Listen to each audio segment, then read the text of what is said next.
wabarakatuh. Perkenalkan, nama saya Pona Gusmanita, BP 1820112. Saya berasal dari kelas 6D. Di sini saya kuliah di STK IPS Kia Padang, jurusan Pendidikan Guru Sekolah Dasar. Di sini saya memenuhi tugas perkuliahan statistik pendidikan.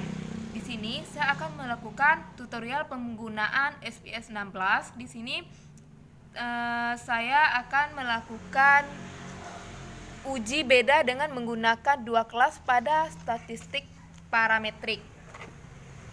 Langkah yang pertama, pastikan terlebih dahulu teman-teman telah mendownload aplikasi SPS 16 ini. Kemudian teman-teman buka layarnya seperti ini. Sebelum kita memulai ujinya, terlebih dahulu kita lihat pada kolom bawahnya itu ada data view dan variable view. Nah, sebelum kita menginput ke data view, terlebih baik dahulu kita masuk ke variable view. Nah, kita klik variable view, kemudian pada kolom name-nya di sini kita tulis yaitu nilai siswa. Kemudian pada desimalnya di sini kita ganti dengan angka 0. Kemudian labelnya di sini yaitu nilai spasi siswa. Pada label berbeda dengan kolom name, pada label kita sudah menggunakan spasi.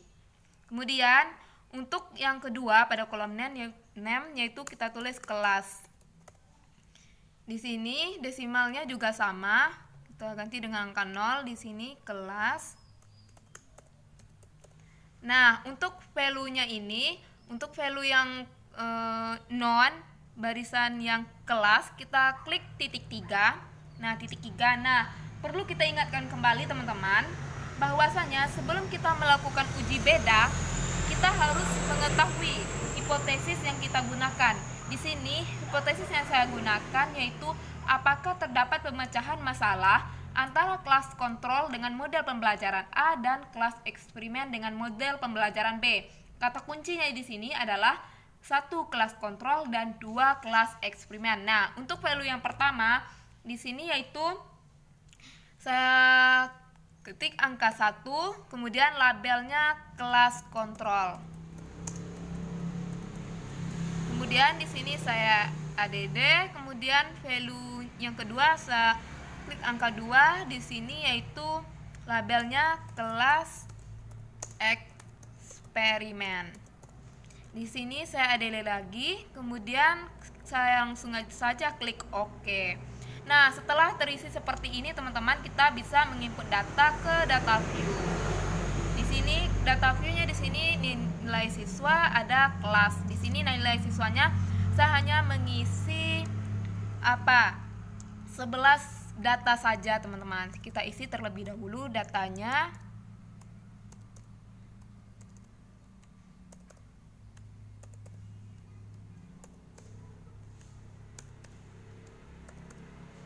Sampai 11. Di sini setelah kita isikan datanya sampai 11 nilai siswa, kita bagikan. Di sini saya bagi yaitu kelasnya untuk data 1 sampai 6 itu saya bagi menjadi kelas 1, teman-teman. Nah, kelas 1. Kemudian untuk nilai siswa 7 sampai 11 itu saya bagi menjadi kelas 2. Nah, setelah diisikan seperti ini teman-teman, kita langsung saja masuk ke tombol yang atas yaitu analyze. Kita klik analyze, kemudian di sini ada descriptive statistik, kemudian kita klik explore. Nah, kemudian kita klik nilai siswa, kita masukkan pada dependent list. Kemudian kita klik class, kita masukkan kepada factor list. Kemudian di sini kita klik plots.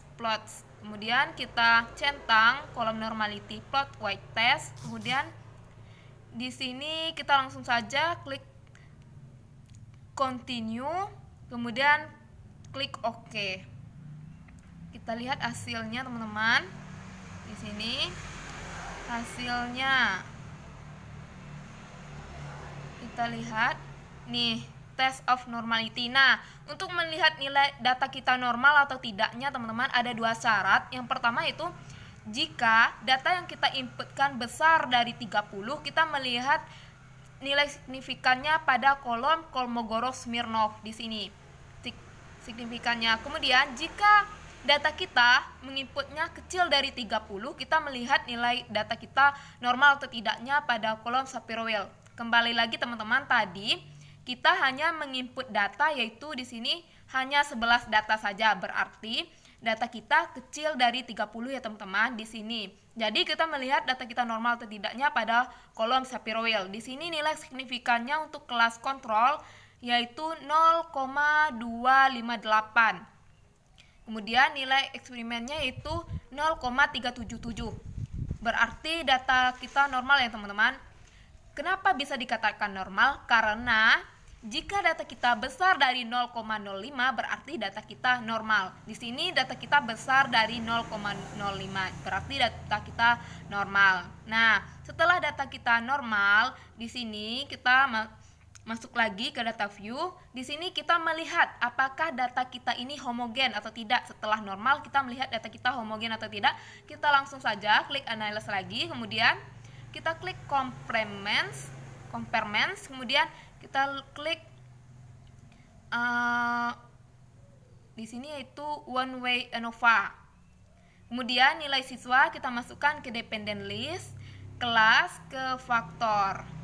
Kemudian kita pilih option.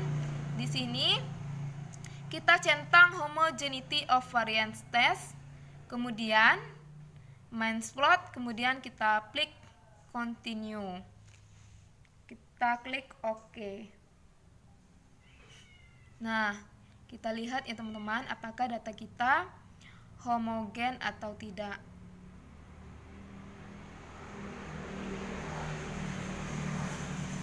Di sini teman-teman kita lihat pada test of homogeneity of variance, yang mana di sini nilai signifikannya yaitu 0,225. Nah, kembali lagi ke pasal 1 tadi mengatakan bahwa apabila data kita besar dari 0,05 berarti data kita normal. Nah, di sini nilai signifikan homogen kita yaitu 0,225. Berarti data kita di sini homogen ya teman-teman. Tidak dapat perbedaan. Nah, kita langsung ke data awal tadi. Nah, setelah kita mengetahui data kita normal, data kita homogen, di sini kita bisa masuk ke uji beda. Uji beda dengan menggunakan dua kelas pada statistik parametrik. Nah, kita masuk ke analyze, kemudian kita juga ke complements, kemudian masuk ke independent sample test.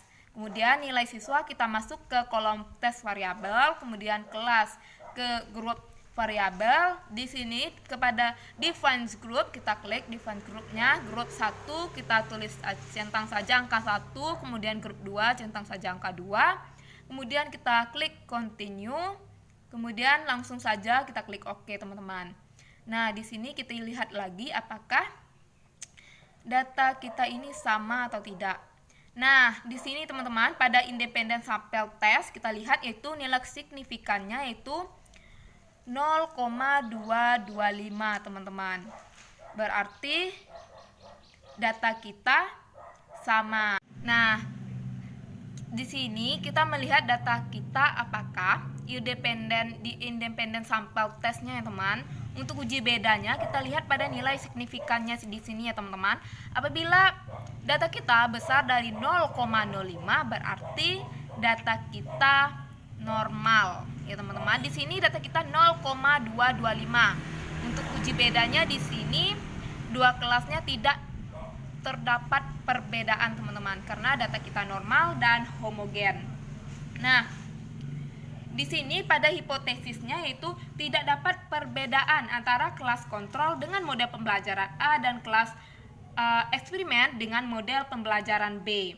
Di sini dapat saya simpulkan bahwa tidak dapat perbedaan antara kelas kontrol dan kelas eksperimen, kelas kontrol dengan model pembelajaran A dan kelas eksperimen dengan model pembelajaran B, yang mana datanya di sini normal, kemudian homogen, uji bedanya tidak dapat perbedaan. Nah, dapat disimpulkan bahwa langkah-langkah untuk uji beda dengan menggunakan dua kelas pada statistik parametrik ini, yang pertama yaitu kita harus menentukan bahwa data kita harus normal, kemudian data kita harus homogen, kemudian baru kita masuk ke langkah uji bedanya. Nah, seperti itu langkah-langkah untuk uji beda dengan menggunakan dua kelas pada statistik parametrik ya teman-teman. Semoga bermanfaat. Assalamualaikum warahmatullahi wabarakatuh.